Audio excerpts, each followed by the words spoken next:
इस क्वेश्चन में दिया है एस एक सैंपल स्पेस है collection of all 3x3 matrices का और ऐसे मैट्रिक्स हैं जिसमें एंट्रीज 0 है या तो 1 है। ठीक है, इस सेट में से आप एंट्रीज ले रहे हो।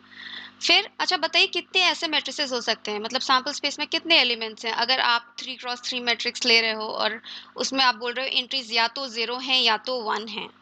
तो इसका मतलब क्या, मतलब आपके पास 9 एलिमेंट्स हैं यहाँ पे और हर एक एलिमेंट के पास 2 ऑप्शंस हैं कि वो या तो वो 0 होगा या तो ये 1 होगा। तो आपके पास 9 एंट्रीज हैं, हर एक के पास 2 ऑप्शंस हैं, राइट। तो 2 इंटू 2 इंटू 2 कितनी बार, 9 times, right. So 2 to the power 9 हो गया आपका number of ways. But anyways आगे पढ़ते हैं question. Let the event E1 and E2 be given by. ठीक है, दो इवेंट्स बता रहे हैं। इवेंट E1 में वो सारे मैट्रिसेस हैं जिनका डिटर्मिनेंट 0 है। ठीक है, इवेंट E2 में क्या है, सारे मैट्रिसेस वो वाले हैं जिसमें सम ऑफ द एंट्रीज 7 है। ठीक है, तो सम ऑफ द एंट्रीज 7 है। फिर पूछ क्या रहा है हमसे, पूछ रहा है कि कंडीशनल प्रोबेबिलिटी, एक मैट्रिक्स आपने रैंडमली चूज किया यहाँ से और फिर पूछ रहा है कि what is the probability of even given E2। कि प्रोबेबिलिटी ऑफ इवन मतलब इसका क्या मतलब हुआ कि आपको ऑलरेडी पता है कि जो सम है, जितने एलिमेंट्स की एंट्रीज हैं उसके सम जो है 7 है, ऑलरेडी पता है। फिर डिटर्मिनेंट 0 होने की क्या प्रोबेबिलिटी है। ठीक है, तो यहाँ पर ज़्यादा सोचना नहीं होता, सिंपल फॉर्मूला लगा के कर सकते हैं कि यहाँ पे बस आप ये बता दो कि इसका फॉर्मूला आपको पता है कि this is nothing but multiplication theorem से E1 intersection E2 upon probability of E2। ठीक है, बट यहाँ पे सब नंबर की बात कर सकते हैं हम, तो नंबर के टाइम टर्म्स में अगर हम लिखें तो what is this probability, number of elements in number of matrices in E1 intersection E2 divided by total number of matrices. है ना, यहाँ पे भी नीचे भी आप यही लिख सकते हो, number of matrices in E2 okay divided by this. तो बेसिकली आप देख रहे हो ये कैंसिल हो गया और आप किस में इंटरेस्टेड हो कि बस आपको ये पता चल जाए कि E1 इंटरसेक्शन E2 में कितने मैट्रिसेस हैं और E2 में कितने मैट्रिसेस हैं, तो आपका काम बन जाएगा। करेक्ट। अब चलिए सोचते हैं E2 में कितने मैट्रिसेस हैं। E2 वाला सिंपल है ना, कितने मैट्रिसेस होंगे E2 में। अगर आपको बोला जा रहा है कि sum of entries in A is 7, ऐसे और मैट्रिक्स तो कैसे हो सकते हैं 7, कोई भी दो जीरो कर लो बाकियों को 1 कर दो तभी तो 7 होंगे। है ना, ये दो जीरो कहीं भी हो सकते हैं, राइट। तो वो दो प्लेसेस हम कितने तरीके से चूज कर सकते हैं एन प्लेसेस में से, 9C2, राइट। सो इसका मतलब इतने मैट्रिसेस हैं आपके पास, राइट।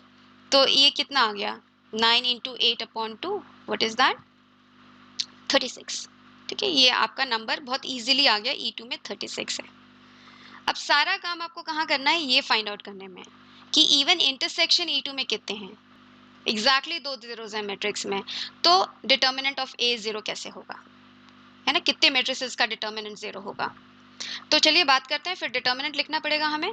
तो मैंने एक यहाँ पे मैट्रिक्स ले रखा, okay, this is my matrix. तो यहाँ पर इसका डिटर्मिनेंट निकालते हैं इस मैट्रिक्स का। तो मैंने सैरस रूल यूज किया, इस तरीके से आ जाता है। अगर आप डिटर्मिनेंट निकालने चलो, सैरस रूल में ऐसे करते हैं कि ये जो आपको एंट्रीज दे रखी हैं इसको हम फिर से एक बार लिख लेते हैं, A1 B1 C1 A2 B2 C2 और A3 B3 C3। आप जैसे निकालते हो डिटर्मिनेंट वैसे भी निकाल सकते हो, ये थोड़ा इजी पड़ जाता है कि फिर आप देखते हो ये वाला।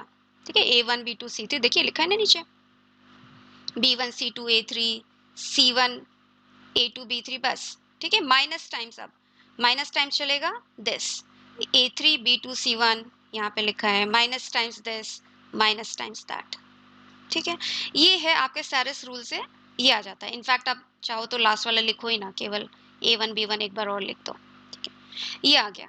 अब आपको क्या चाहिए, आपको चाहिए ये डिटर्मिनेंट की वैल्यू 0 चाहिए, है ना, ये डिटर्मिनेंट की वैल्यू है, ये आपको चाहिए कि ये 0 हो जाए। या फिर आपको क्या चाहिए कि ये दोनों चीजें जो हैं इक्वल हो जाएं, राइट। और आपके पास कंडीशन क्या है, केवल दो एलिमेंट्स को आप 0 कर सकते हो। ठीक है, तो क्या करा जाए, मान लीजिए यहाँ पे मैंने इन दो एलिमेंट्स को 0 कर दिया, है ना। मान लीजिए मैंने A1 को 0 कर दिया और B2 को भी 0 कर दिया। ठीक है, तो क्या हुआ आपके पास, ये 0 आ गया। ठीक है, बट ये दोनों तो 1 हो गए क्योंकि बाकी सारी एंट्रीज आपकी 1 है, ये भी 1 है ये भी 1 है, करेक्ट। फिर यहाँ पे देखिए, अगर आपने A1 को 0 कर दिया और B2 को भी 0 कर दिया तो ये दोनों लोग आपके 0 हो गए। बचा कौन, ये अब 2 तो 1 के बराबर नहीं है ना, तो इसका मतलब आप ऐसा नहीं कर सकते, किसी एक चंक में आप 2 लोगों को 0 नहीं कर सकते, ठीक है? कर सकते हैं कि ये ज़ीरोज़ जो है हम 2 इससे लें, मान लीजिए ये 0 है, ये 0 है। अब इन दोनों को 0 कैसे कर सकते हो?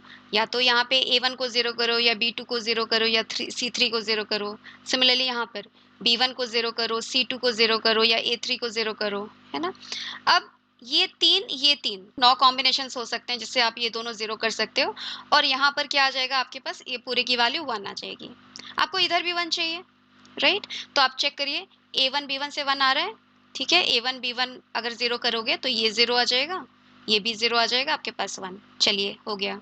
A1 C2 से नहीं आएगा, क्योंकि A1 C2 जो है, A1 और C2 दोनों एक ही ब्रैकेट में हैं, ठीक है? तो केवल ये 0 होगा और बाकी लोग जो हैं आपके 1 हो जाएंगे and 1 is not equal to 2, ठीक है? तो ये कॉम्बिनेशन नहीं चलेगा और ये कॉम्बिनेशन चलेगा।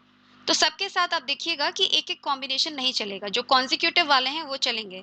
लाइक B2 B1 चलेगा, B2 C2 चलेगा, बट B2 A3 नहीं चलेगा। देखिए, B2 A3 दोनों एक में ही हैं। तो इसका मतलब 9 में से 3 तो आपने निकाल दिए, केवल 6 बचे आपके पास, ठीक है? तो 6 कॉम्बिनेशंस में जो जो है आपका डिटर्मिनेंट 0 हो रहा है। बट अभी आपने बस ये दोनों सेलेक्ट किया था, है ना? 3 में से कोई भी 2 कर सकते थे, ये कर लेते या फिर ये वाला और ये वाला कर लेते, है ना? तो इंटू 3, है ना? कोई भी 2 वाला चंक आप सेलेक्ट कर सकते थे। तो 6 इंटू 3 कितना आया आपके पास? 18, ठीक है? तो आपके पास 18 ऐसे मैट्रिसेस हैं जिनका एंट्रीज का सम जो है 7 है और डिटर्मिनेंट की वैल्यू भी 0 है। तो आपके पास आंसर क्या आ गया यहाँ पे? 18/36, व्हिच इज हाफ। सो आपके पास, चलिए नेक्स्ट क्वेश्चन देखते हैं।